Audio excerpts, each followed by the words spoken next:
Hello. How is everyone? There's people in here named Clusterbusters and also someone in here named Eileen Brewer. And I know it's been a lot of signing in and out of Zooms, but if you could identify yourself, that might really help me.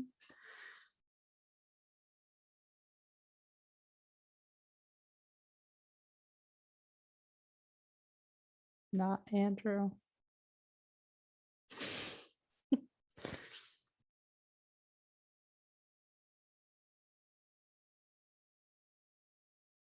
I have a doppelganger. Okay, it's Andrew. Ah, the doppelganger is Michelle. I'm signed into the wrong account, aren't I? I don't know, what account are you supposed to be in? Well, I just clicked on join and it signed me in as you. Am I keeping somebody else from being in a Zoom? No, not at all. You're fine. You're just still signed into Zoom under the Eileen Bunny, maybe? I mean, it doesn't matter. You're fine. You're not keeping anybody from anything. As long as Bob is on Zoom.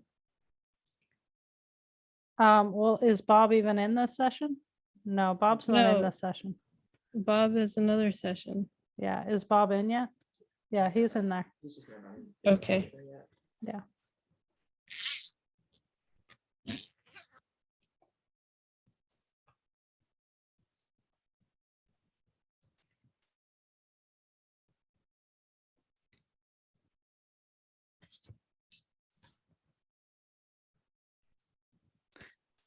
And Andrew, I see you in the chat. Don't be like me. It's not worth it. Be you. You're awesome. Hello, Dr. Burrish. Oh, you can't hear me yet.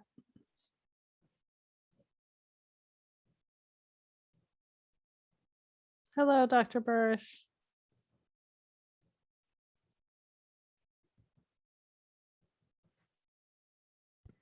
Sorry. Hey, guys, I thought we started at 4:30, right? We do. You have time. And a very bright light.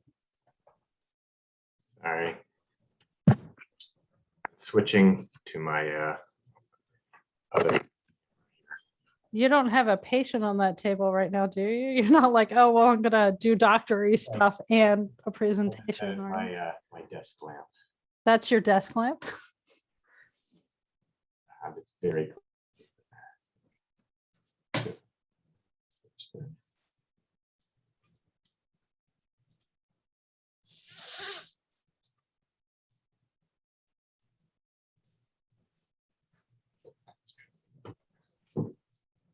There we go.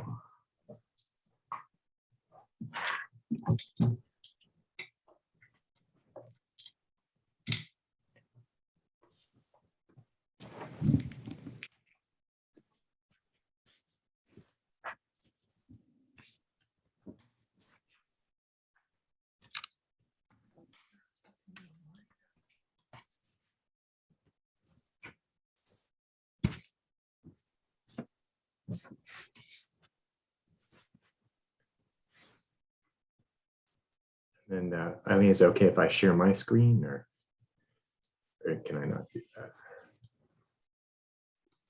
If you cannot do it, Andrew can give you permission to do it. Okay. Let me see if I can share.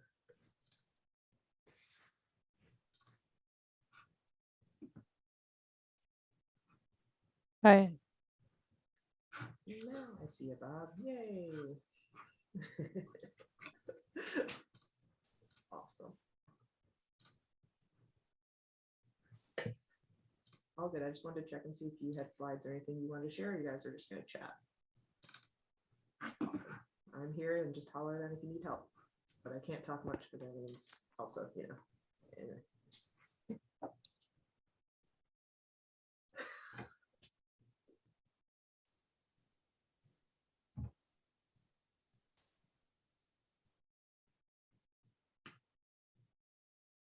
Can't hear you, Eileen, if you're talking to us.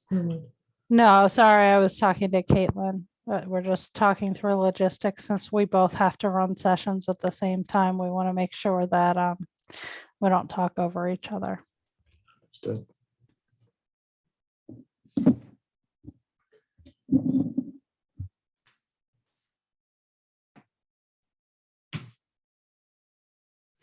Second, I'll be right back.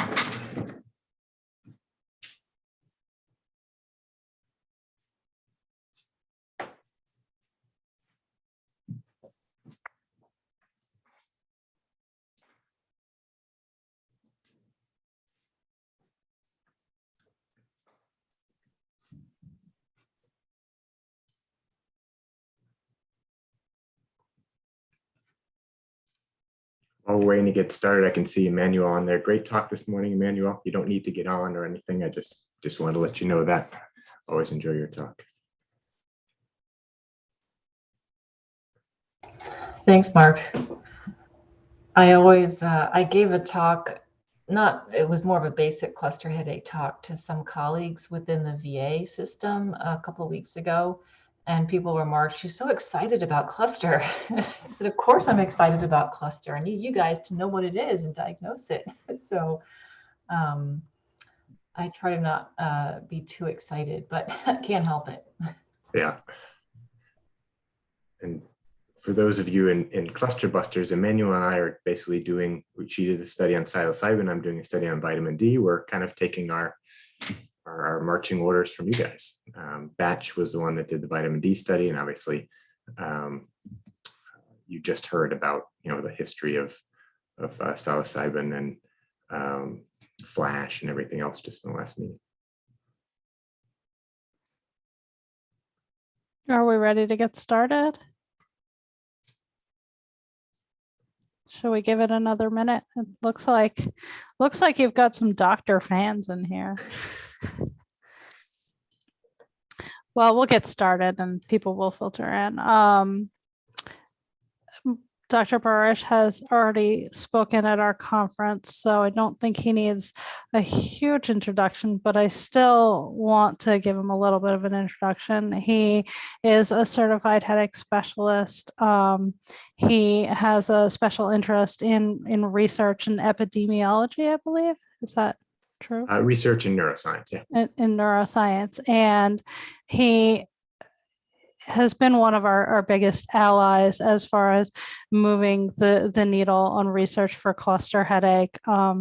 He's kind and generous and just fascinating and really cares about this community in a way that we don't see very often. So I'm really grateful for you to be here today. Thank you, Dr. Barish. And this conversation is going to be about pediatrics. He has some new research to present, I believe. I don't know if it's published yet or not, but new research to present. And then we're going to have a little bit of a discussion about pediatrics in the cluster headache community. Thank you. Thanks, Eileen. That was a very kind introduction. So yeah, thank you, everyone.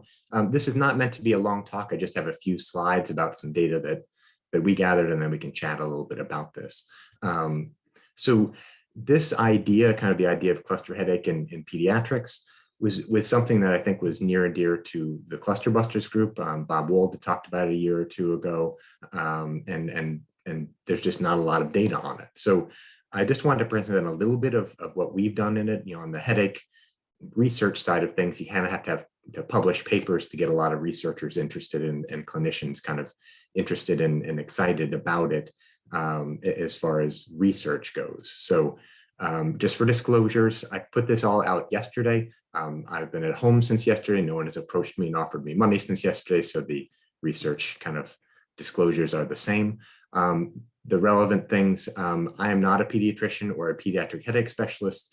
I am kind of approaching this as a physician who takes care of adults and as a researcher on cluster headache in general. So I can't give you that pediatrician perspective. So before I present my data, I just want to get a couple people's thoughts. They can either put it in the chat or kind of speak out, but there's two different meetings going on right now. The small group from Bob Wold and the small group from my side of thing on our side on pediatrics. So what brought you to this group? Why were you interested in this topic today? And people can speak out or put it in the chat. I was interested because I wish I had been diagnosed earlier in my life. And my son also suffers from cluster headaches, and I'm starting to see symptoms in my grandsons. So I wanted to see what kind of pediatric information is out there. Got it. Yeah, my Thanks. mother has it. I have it. I'm worried about my kiddos. We have someone in the chat saying they've suffered from cluster since age 12. Gotcha. So yeah, I think so thanks. So yeah, it's something that affects a lot of people in this group. And I think there's a few problems with that. And so let me kind of go over this. So, this is the reason that I kind of got into this topic. There are struggles that are unique to pediatrics. We don't know as much about this disease in children. For example, migraine in children is very slightly, but different than it is in adults. So the kind of attacks can be a little bit shorter than they are in adults. It's just a slightly different thing. So we don't know much. Is it slightly different in cluster headache too? And I'll show you data in a second. You guys probably all know this already from your personal experience, but it just takes longer to get diagnosed. And Brian McGinney had mentioned that yesterday at his talk that, just that maybe the pediatric community just doesn't get this education. And then medications that we use are not approved in pediatrics. You can't give kids the same high dose of verapamil. You can't, there are some triptans that you're not supposed to give below a certain age. So they have these unique issues. And then I'm going to there's some things that I want to talk about later, but the pediatric cluster headache is not seen much by the pediatric headache specialists. So if you talk to the headache specialists, they will tell you, we just don't see cluster headache that often. And I believe them. I don't think that they're missing cluster headache when it comes into their office all the time. I think they know what it is. So why aren't they seeing a lot of it? And then, the kind of last part, how can we get kids diagnosed earlier? You wouldn't want, your worst enemy to have an untreated cluster headache. So how do we get these kids diagnosed so they can get the right treatment? So those are kind of the things that I got into and things I'm hoping we're going to talk about a little bit today. So we did a couple of studies, and I just have a couple of slides here, summarizing kind of going over the current research. So one way to summarize research is to do a systematic review. So this is a formal and methodical way to summarize the publications on a particular topic. You are basically doing a specialized Google search. So in step one up here, you get a librarian to create exact search terms for what you want. So this has been talked about a few times, but cluster headache may also be called Horton's headache or something else. You get all those correct terms in there, so you make sure you're not missing some odd term in the literature. Also, you have to make sure, is it adolescents or teens or high school kids, or you have to get the right terminology. So the librarian helps you with that. Then you have two neurologists that read the titles of all, and these kind of summaries, a couple paragraphs long, of all the publications that they find. So myself and one of the pediatric headache neurologists, he was a fellow at the time, went through over 1,000 different, 2-paragraph summaries and read them all and saw what looked good. In step 3, we read the full text of all the ones that we thought were interesting. And then in step 4, we extract all the data. So we had certain things we wanted to get out of all the papers. So this is how you summarize all the literature that's currently available on a specific topic. And then these last parts, each doctor does it independently. So in case one of us might miss something, fall asleep halfway through, whatever it is, but the other one will then catch it. So let me kind of I'm going to go over just the cluster headache stuff. We also looked at hemicrania continua and some other ones, but we found a total of 23 publications. That's it. That's everything that's out there on pediatric onset. So cluster headaches that started when you were a kid. The total number of patients is just over 100. Again, that's it. That's all that's been published on this topic that we could find with our search. When we looked at the age of onset for cluster headache, every age was in there. There were kids that got at age 1, 2, 3, just every single age. They didn't skip an age. We don't have enough data to say that it starts more often in your teens or your 20s. Again, we only had 100 and some patients, so we don't know. And then we tried to look at, is there a difference between adults and kids as far as how they describe the headaches? The duration is the same as adults. The headache frequency is pretty much the same. Some people had every other day, up to 6 a day. The autonomic features, interestingly enough, were less common. So the eye watering, eyelid swelling seems to be less. Again, it's only 120 patients. The migraine features might be a little bit more common. So what one of our theories, just looking at the data, was maybe one of the reasons that cluster headache is diagnosed a little bit less is that it gets confused with migraine. And one of the reasons is maybe they have more migraine features and less of those kind of typical cluster headache things. Now, headache neurologists will tell you that we can still pick it apart because the duration is so much shorter for most people. But in migraine in kids, the migraines can be 2 hours. So what happens if a migraine, a headache is 2 hours long, but it has some of these features? It might be kind of confusing. So that was one part. The other kind of study, and this is not published yet, but hopefully soon. So I guess please don't record this part, but the cluster headache questionnaire, I presented a little bit on this yesterday. 1,604 people, just asking you how old were you when you got your headaches. And about a quarter of people got them before the age of 18. So the horizontal, sorry, the vertical here is how many people said yes and kind of how many people gave that time. And then the horizontal axis is just what age you were when it started. And so a quarter of them were pediatric. That's a lot. If you look at ages, this was kind of interesting. If you look male or female, there's kind of this spike for both the males and females, kind of in your teens, in 20s, where it kind of spikes up about when the headaches start. This is episodic over here. Doesn't matter if it's male or female. This is chronic, a little bit more of just a straight line across. If you can kind of squint really hard and look at that, it's more of just a straight line. So they can kind of happen at any age. This is kind of the same spike we see with migraine, where it kind of starts in your teens and 20s and kind of goes back down as you get when you're really young and really old. And in migraine, it was always thought that maybe it's the estrogen. You start getting headaches more often when you hit puberty, and women get them more often than men. Obviously, unless we think estrogen protects you with this, because men get it more often, it's the same type of pattern. So is there something hormonal that's involved here? Is there something else? But this is kind of what we found here. The big problem is kids aren't getting diagnosed when they're kids. They only seem to get diagnosed when they're adults. And so if you look at how old you were and how long it took you to get diagnosed, basically the younger you were, the longer it took for you to get diagnosed. Most patients did not get diagnosed until they were adults. It didn't matter if you were 17 and a half and then turned 18 to get diagnosed, or if you were 5 years old and you turned 18 to get diagnosed. So the people just aren't getting diagnosed when they're young.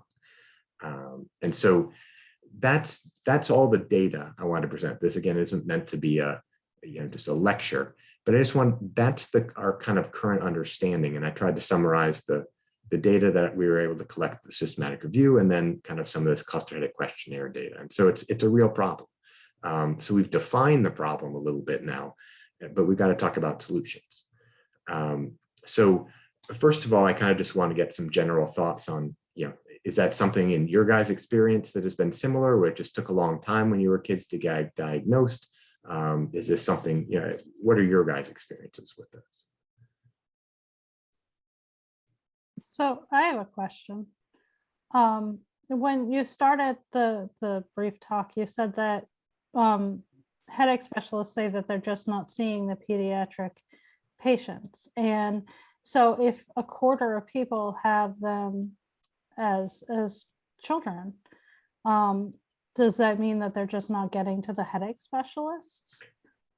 Yeah, it's a good, guess, yeah, it's a great question. I mean, there's a few possibilities, right? It could be that they're just not getting to the headache specialist. So patients don't usually start with their headache specialist. They start with a pediatrician and then go to their general kind of pediatric neurologist and then go to the headache specialist.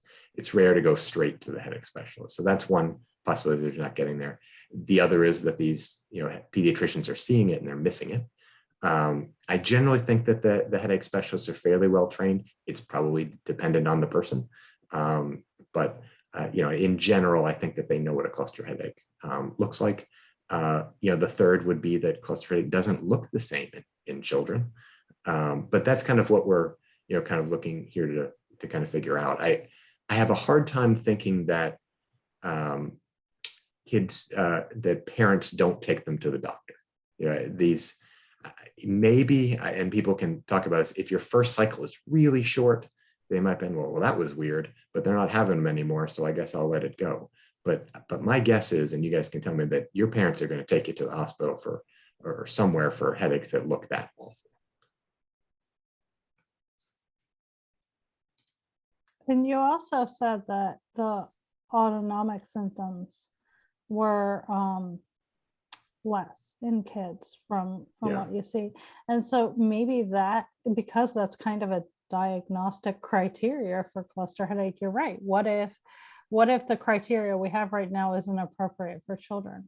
And how do we figure that out? I mean, that would require a much larger study, wouldn't it? Yeah, you kind of have to talk about what is your gold standard then? How do you define it if we're not sure what it is yet? Do we take patients who we think have migraine, but the medicines aren't working, and we start trying cluster, start trying oxygen and other things and use that to define it? Or, do we get 20 different headache specialists each time to weigh in on a case and get a consensus? It's a tough question. We have a lot of people chiming in the chat that are saying that they started their first in their childhood, and it took years to get diagnosed. One got first attack at 11 and was diagnosed at 19. Somebody took 15 years to get diagnosed. Emmanuel Schindler says there are conditions in kids that might predict developing migraine later, like colic or motion sickness. Do you identify any such conditions to predict cluster, like sleep disturbance? It's a great question. We didn't look at that specifically. There wasn't a lot of data on that we could find. We looked at smoking, because there's a higher kind of percentage of cluster headache patients that smoke. Do people all smoke before they start getting cluster headaches? But even that data wasn't really available. Yeah, I kind of want to encourage people to, instead of typing in the chat, you can unmute and talk if you want to. If you're not comfortable, that's okay. We understand. But you are certainly welcome in this conversation to just unmute and jump in and ask questions. I do have a question. So my daughter's 16. She was one of the lucky ones. She got diagnosed very quickly. It just, the first onset was last fall when she was 15, and we had a pretty solid diagnosis within just a few months. I'm wondering, are there any data yet on Emgality for pediatric patients, people about my daughter's age, 16? One of the other, someone else can correct me on here, but to my knowledge, it's still not approved under the age of 18.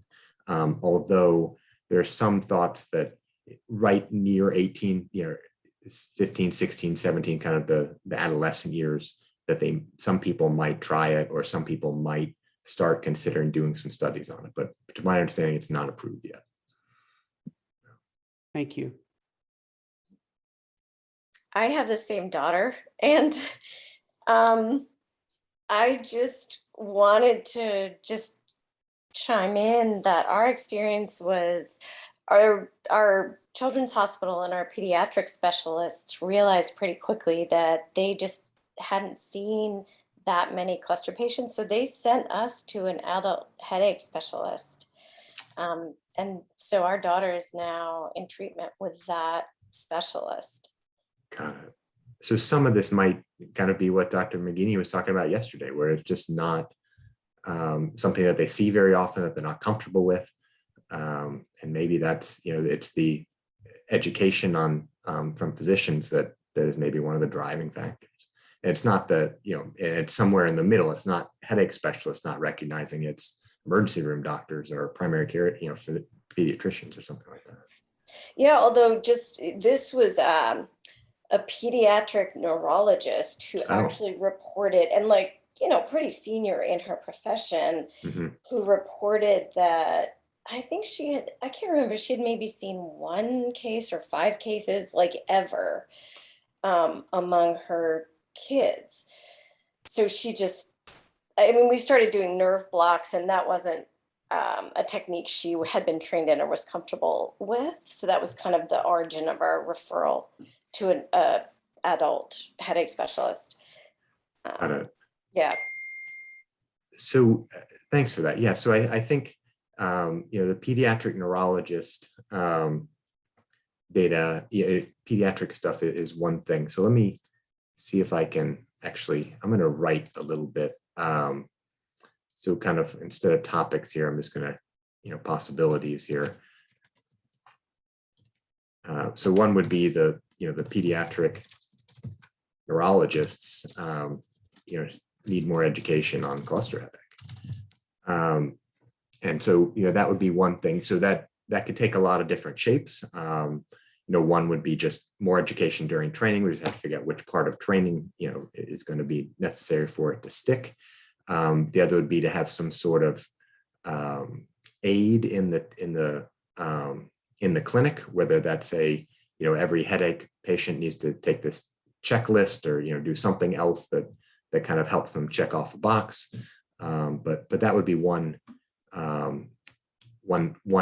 issue. So from people's experiences, other than pediatric neurologists saying we didn't really we're not really sure, we haven't seen this before, has anyone had other experiences about why it took a while to get diagnosed?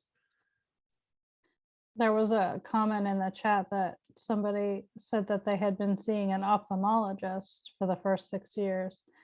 And I think that's common in adults too, that you wind up seeing a dentist, an eye doctor, an ENT, and, just going around to all these, well, there's pain in my eye, it must be an eye problem. There's pain in my jaw, it must be a tooth problem.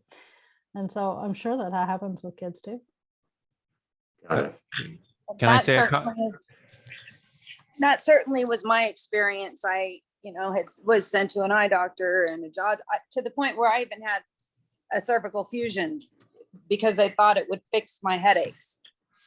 And it actually made them worse.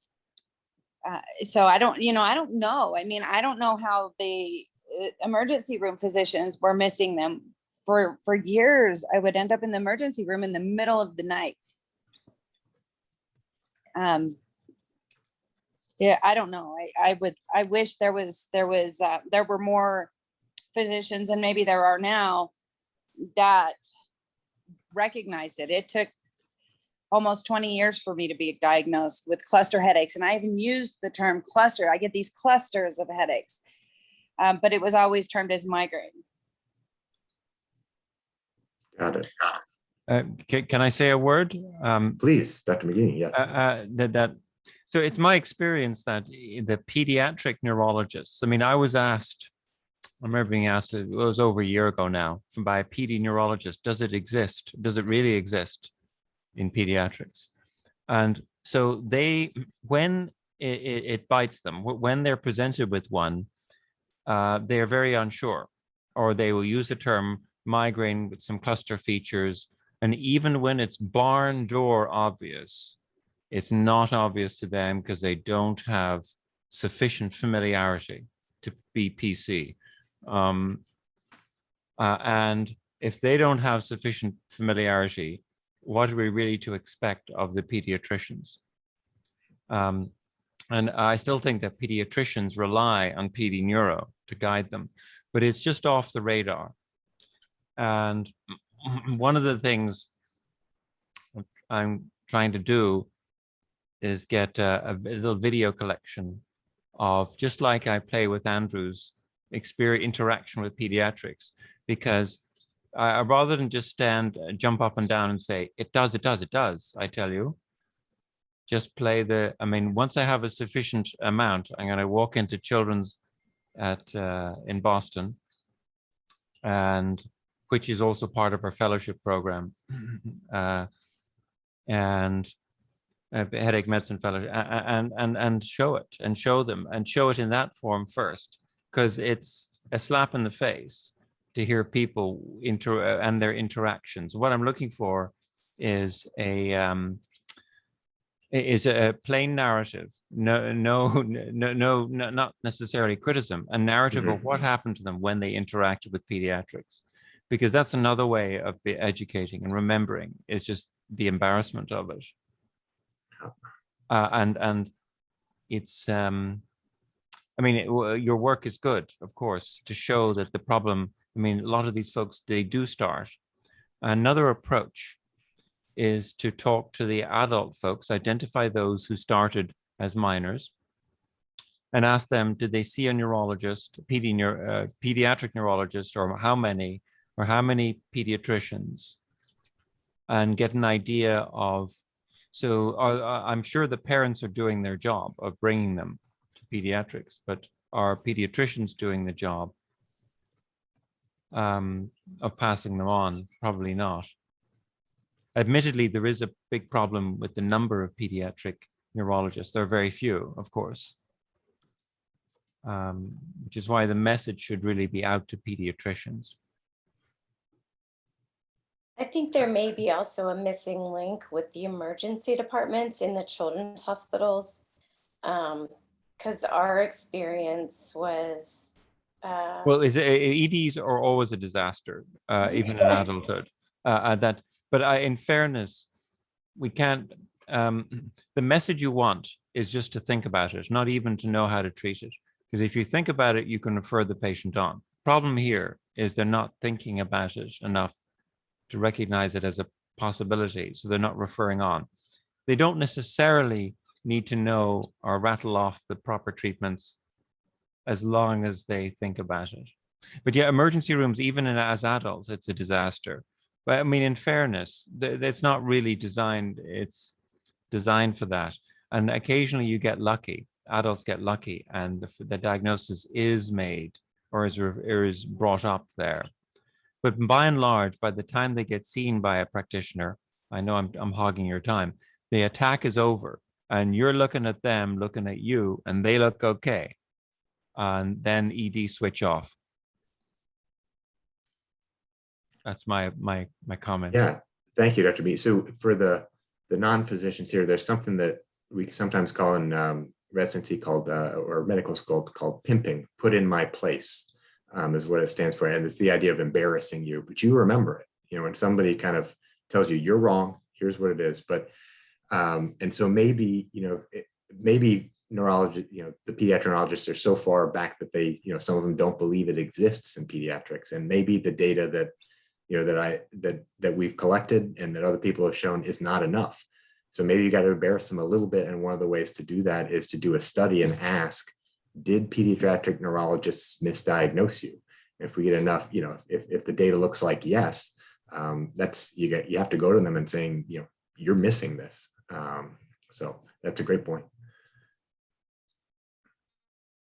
So other than this, a couple other questions to the group. My guess is the answer is no to these things, but I always want to ask, if you got diagnosed as a kid, did your parents take you to the doctor right away? Oh, sorry, Larry, I see a hand up. Is that a question, I think? Yes. Can you hear me? Yes. Can you hear me? Yep. Okay. I just was wondering if in some of these cases where doctors simply don't see the patient in the midst of an attack, if a parent doing a 3-minute or a 5-minute video saying, here's what my kid went through 3 hours ago. That's what brought us here. The attack's gone now. Whether there would be any impact of that or taking a series of those around to show some pediatric neurologists. So that would be kind of educating or asking parents to take videos when they bring in the patients. Is that right? Yeah, in general, I just am wondering how many doctors simply don't see their patient having the symptom, which is probably fairly atypical. You know, we go to the doctor and ask where it hurts, and we show them, and they see things on labs or imaging or something like that. And in this case, you've got someone saying, "I'm fine now, but I wasn't 3 hours ago." Got it. So, yeah, I mean, if there was some sort of more general, you know, kind of theme of, for every parent, whenever your kid has a headache, you need to film it and bring it in. And that's just part of when you see a doctor, that, that's part of what we want to see. So, something to that effect. Yeah, I think that would be helpful. It wouldn't be that helpful obviously for migraine, because there's not, except you could see them in a dark room possibly, or something, see them throwing up, but it would be helpful for cluster. So that's a great idea. I will tell you, as a parent with a daughter who did, we were in the midst of her having these horrific symptoms. I filmed a lot because I was like, this is so insane. And I didn't have the words to express to the doctor and the neurologist. We were seeing multiple doctors, what was happening. And so I really just thought, well, some photos and some videos would maybe tell the story more effectively. And so uploaded them to my chart, and, who knows? I mean, she did get diagnosed faster than people describe often. I do not know if that was related whatsoever. Right. But maybe you can collect a library of, for educational purposes for pediatric neurologists. Yeah, I think an educational library would be really helpful to have. This is what so basically, kids bring, parents bring in your videos of your kids. Doctors, here's what the videos are looking like. If you've got a cluster headache, or if if you've got a migraine here, and so it's education through videos. Yeah, that's a great idea. I see another hand up. Yes. Michaela Weiss. Hi, I am that 16-year-old daughter. So one time it was one of the first cluster headaches I had gotten, and we went to the emergency room because we just didn't know what to do, and it was very, very scary. And when we were at the emergency room, one of the, I can't remember if it was a resident or somebody, but they said, it's kind of acting like a cluster headache. And if it is, oxygen is a treatment, and it's very low impact, and it's also a diagnostic if it goes away. But they gave me a nasal cannula instead of a non-rebreather mask, and it was a very low flow. So like the pieces were almost there, just like not quite.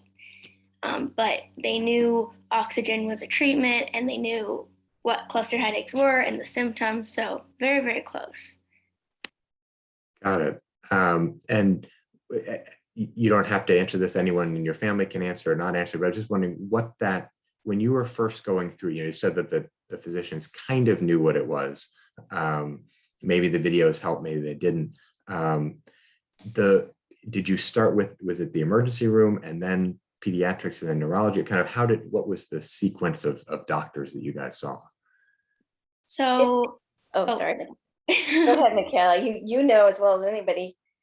So first they happened not as frequently. It was like once and then twice a week. And then, so first we went to see my pediatrician, and then he referred us to a neurologist at the children's hospital. And I remember at that first visit, she said, okay, so they're kind of acting like severe migraines or cluster headaches. And that was the first time we had heard cluster headaches. And we're like, what are those?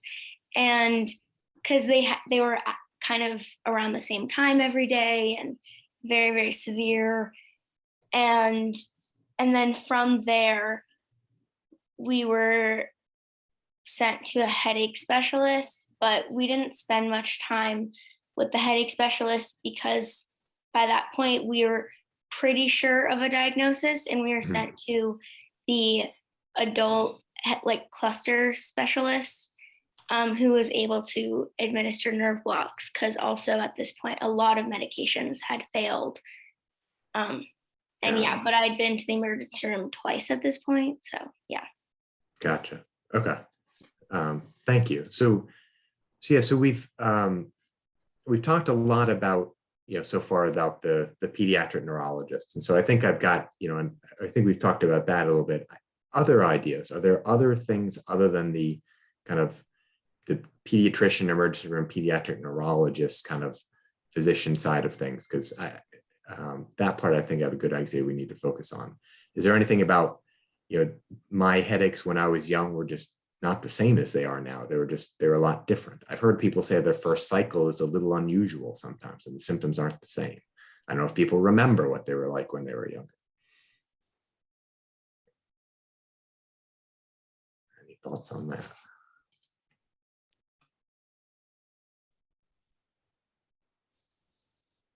Maybe not.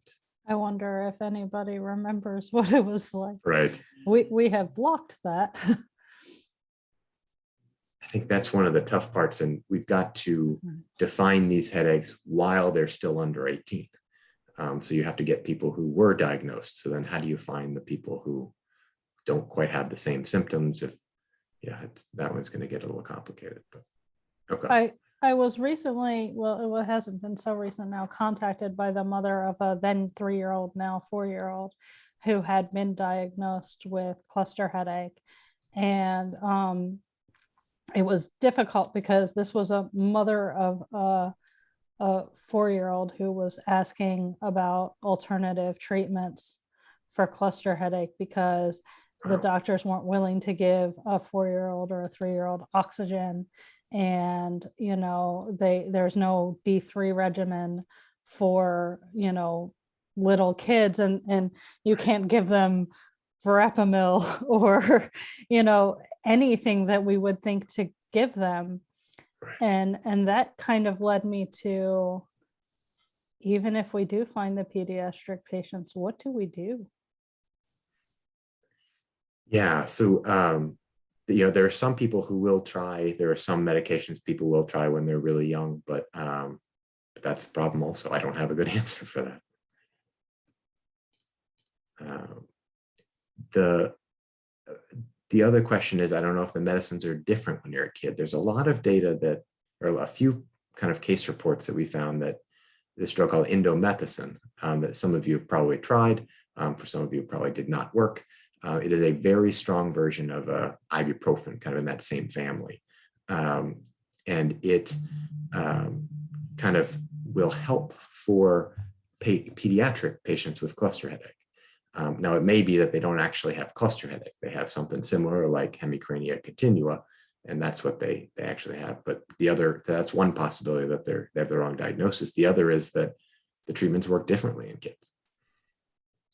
I don't know if people may not remember this, but were there medications that didn't work when you were young or worked when you were under 18 that, they're different now than they used to be? I know, if you've taken it for 30 years, sometimes it doesn't work as well, but I don't know if people remember, when I was a teenager, it worked great, but now it doesn't.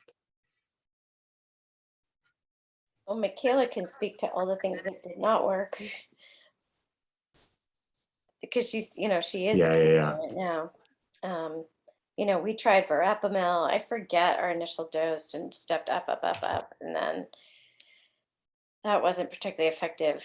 Right now, topiramate feels like it's the magic bullet. Gotcha.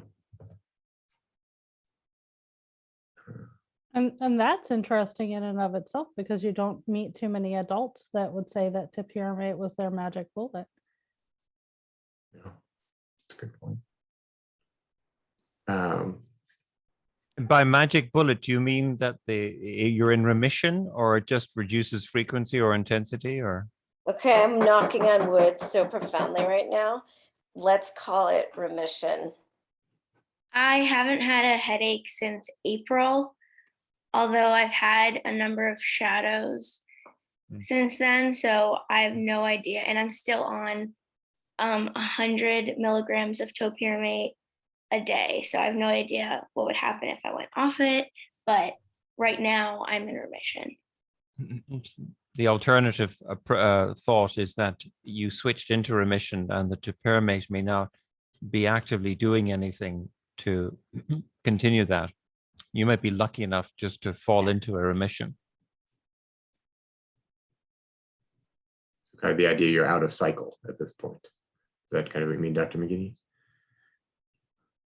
But it was just a coincidence that the topiramate is happening coincidentally. The reason we say that, and the reason Eileen mentioned that, is because overall in the experience in adults has not been great. It's not to say there aren't exceptions. There are always exceptions. Some things work better than others, and topiramate turned out not to work well, but there are still exceptions. But the great majority of adults don't do well with it. That's where it comes from. Yeah, so the question then is it different in children and adolescents than it is in adults? Do they have different symptoms and they're treated differently, or are you a lucky anomaly? Ashley just posted in the chat that Andrew did great with Toradol in his teens, but he was using up to 10 a day and they stopped working. And Mark Rorish talked about indomethacin, which is another NSAID like Toradol. And so I guess there's the potential there that works well in children as well. There's more we don't know than we do know at this point. Yeah, so then, where do we take this? I think the education for pediatric neurologists is one good point. Do you think that parents need education? Were your parents not really sure, to take well, a lot of people sometimes get diagnosed with sinus infections because they'll get some steroids or antibiotics and they'll get better, and they only happen for a few months around the spring or the fall. And so they kind of look like sinus things if you're just going on the timing of it.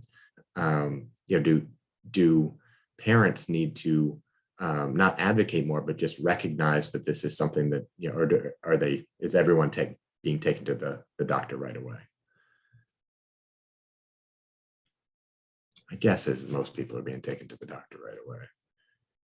Yeah, I know when I was 12 when I had my first headache, and luckily I didn't go too long until I got diagnosed. But I mean, yeah, it was like so many meds and there were so many side effects, and it was like basically, I don't know, kind of like cutting off your nose to spite your face, because the Toradol was aborting this one headache, but then it was causing rebounds that you're using the Toradol for, and then next thing you know, there's like all these other side effects. Like kidney function was great, and then all of a sudden it just wasn't, and it was like so awful.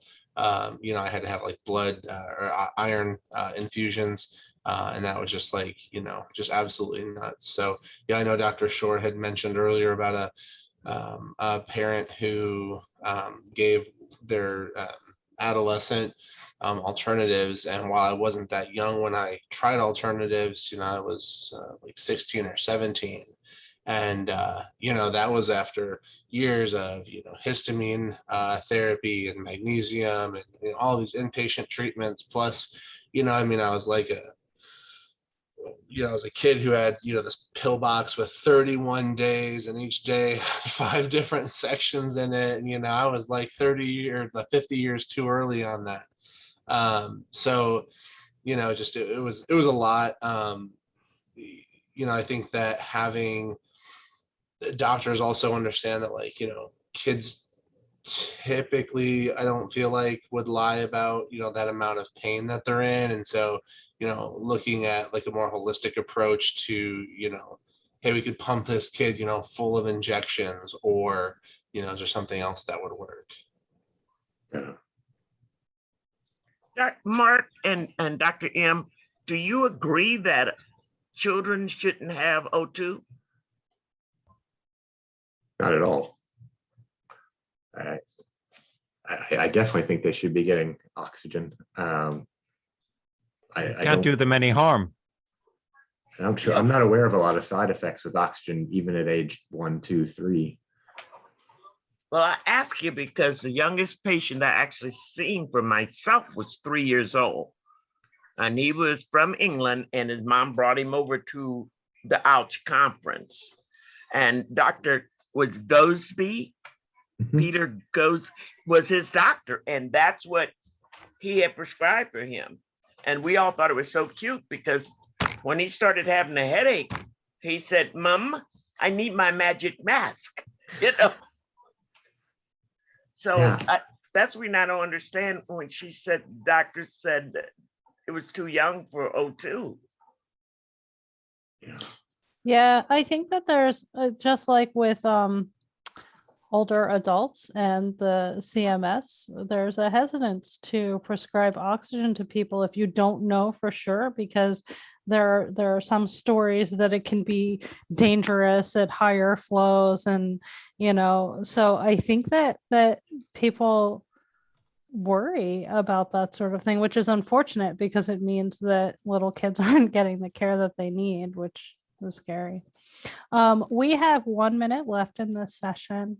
I want to wrap up by saying thank you to Dr. Burish for presenting this information. And we've had conversations like this, like Brian McGinney, you and I sat in a group a couple of years ago and talked about this. And Clusterbusters is really dedicated, and we've been given some help from CHAMP, which is what my thing says right now since I'm logged into their Zoom account, where we have some really good ideas from where to go from here, but we're going to need help from our community to get this done. We're going to need volunteers and people to work with us to bring all of these issues to CHAMP and to organizations that can help us to maybe create CEUs or create more doctor education or create more parent education, like Mark Burish pointed out, that we need to educate the world about this and about the fact that we know there are children who are getting this disease, and what can we do from here? So we're probably going to set up some work sessions, probably starting in January of 2022. And so we'll put out information on our website, be looking for that. And we invite you all to come and join us for those. Thanks. Eileen, I'll talk to you a little bit. We're trying to put together a screening test, just a few questions you take on paper. We think that might help quite a bit. So I can talk to you about that too. I think that would be great if we can partner with the Migraine at School people. We might be able to get that out to nurses' offices in schools. So that's awesome. All right. Well, thank you so much. It is time for our general Q&A. I'm sorry if we didn't get to your questions in this session, but we are having a general Q&A now, and Brian McGinney will be there moderating that. He looks surprised. So I bet he doesn't realize that he needs to be in another session right now. Will do. All right. And we can all jump over to that and continue this conversation. And Dr. Burish, you're welcome to join. Well, you're all welcome to join us, but Dr. Burish, if you want to be on the panel, you have that link in your email. All right. We'll see you. Thank you. Thank you. Thank you. Thank you. Thanks so much.